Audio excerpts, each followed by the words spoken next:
সংঘ শ্রীরামপুর মানিকতলা সার্বজনীন দুর্গোৎসব কমিটির নিবেদন সতীর দেহত্যাগ।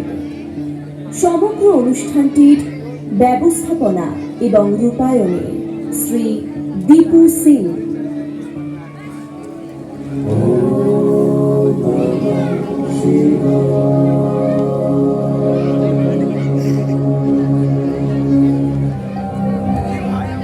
দেব, আমি নিশ্চিত করেছি আমাকে পিতার আয়োজিত যজ্ঞে যেতেই হবে। দেব, আমি নিজের অপমান সহ্য করতে পারি, কিন্তু আপনার নয়। সত্যি বোঝার চেষ্টা করো। সত্যি আমার কথা শোনো, ওই যজ্ঞে যেও না। আপনি আমার জন্য চিন্তা করবেন না দেব। আর যদি তিনি আমাকে অপমান করেন তাহলে তখন তুমি নিজের মনকে এত কঠোর করতে পারবে? সত্যি আপনি প্রতিজ্ঞা করুন, আপনি আমাকে যজ্ঞতে যেতে বাধা দেবেন না। আর আপনি আমার কাছে আসবেন না যতক্ষণ না স্বয়ং সতী আপনাকে ডাকে। আপনি ওখানে যাবেন না। এ তুমি আমাকে কি শপথ দিলে? সত্যি দেব, আমাকে বিশ্বাস করুন দেব। আর আমি না গেলে ওখানে কোনো আহুতি ফলিত হবে না, আর তাতে কল্যাণের পথে বাধা আসবে। সঠিক বলেছ। তোমার শপথের সম্মান রাখার জন্য আমিও একটা প্রতিজ্ঞা করছি। যতক্ষণ তুমি ওই যজ্ঞ থেকে ফিরে না আসো ততক্ষণ আমি নিজের চোখ খুলব না। যতক্ষণ তুমি শিবকে নিজে না ডাকবে সতী, শিবের নেত্র বন্ধ থাকবে। ঠিক আছে দেব, আপনি আমার আজ্ঞা দিন।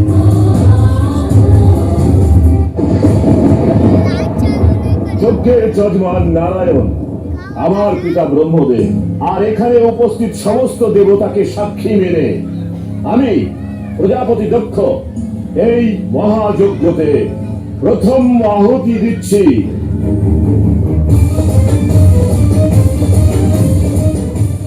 পিতা,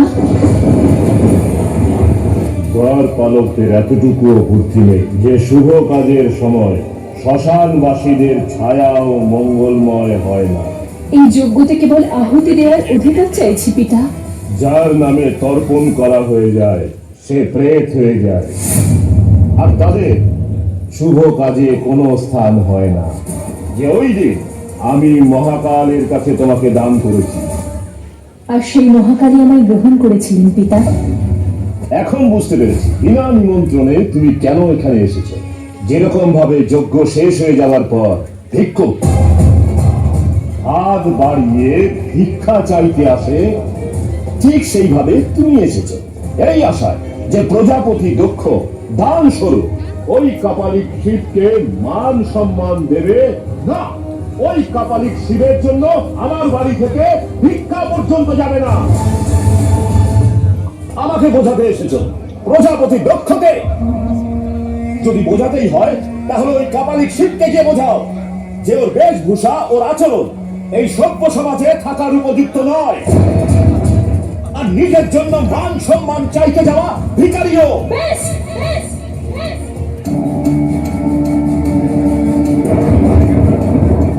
আমি আমার শিবের বিরুদ্ধে আর একটা মন্দ কথা শুনবো না। এখনো পর্যন্ত আমি আপনার কন্যা হয়ে আপনার সাথে কথা বলছিলাম, কিন্তু এখন আমি শিবের অর্ধাঙ্গিনী হয়ে আপনার সঙ্গে কথা বলবো। প্রজাপতি দক্ষ, আমি অনেক প্রয়াস করেছি যাতে আপনি সত্যটা বুঝতে পারেন, কিন্তু আপনি তো সমস্ত মর্যাদা নষ্ট করে দিয়েছেন। এবার এখানে যজ্ঞ নয়, ধ্বংস শুরু হবে। আমি দক্ষপুত্রী শিবের অর্ধাঙ্গিনী সতী সমস্ত দিক এবং দেবতাদের সাক্ষী রেখে এই যজ্ঞের অগ্নিতে নিজের প্রাণ আহুতি দিয়ে দেব।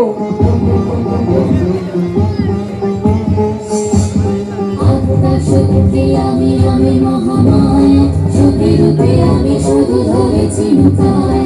চিরুনাই পিতামহ তোমার কন্যা, সহিব না যেন আমি চরম মন্নায়। রাখো এই শরীরে চরম আত্মা শক্তি। আমি মহামায়া।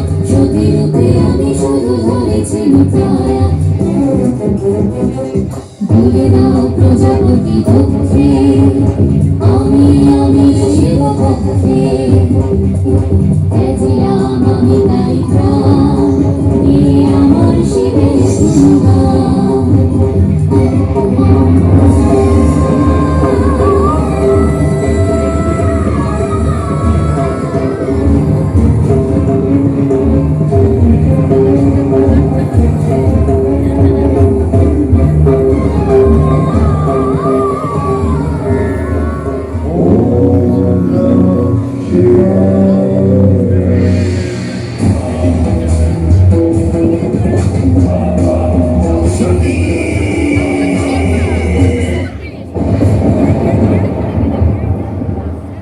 আমার এই জটা থেকে আমি আমার এক নতুন অংশের জন্ম দেব, যে দক্ষকে তার পাপের সঠিক দণ্ড দেবে।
তৈরি হয়ে যা দক্ষ, এবার এই ভদ্রকালী তোর কালকে মুক্ত করবে।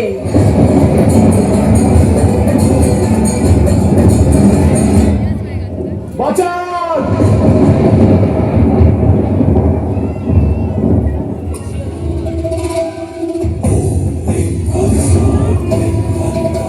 দেবী, দেবী আমাকে ক্ষমা করে দিন। সেই সময় এসে গেছে দক্ষ, এবার তোমার বিনাশ অনিবার্য। ভদ্রকালীর এই খরা তোমার অভদ্রতাকে বিনাশ করবে। যেই উদ্দেশ্যে মহাদেব তোমায় সৃষ্টি করেছিল তাকে পূর্ণ করো বীরভদ্র। এই খরাকে ধারণ করো আর এই পাপী দক্ষের বিনাশ করো।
সতীর শরীর মৃত, কিন্তু তার আত্মা সতত এবং শাশ্বত।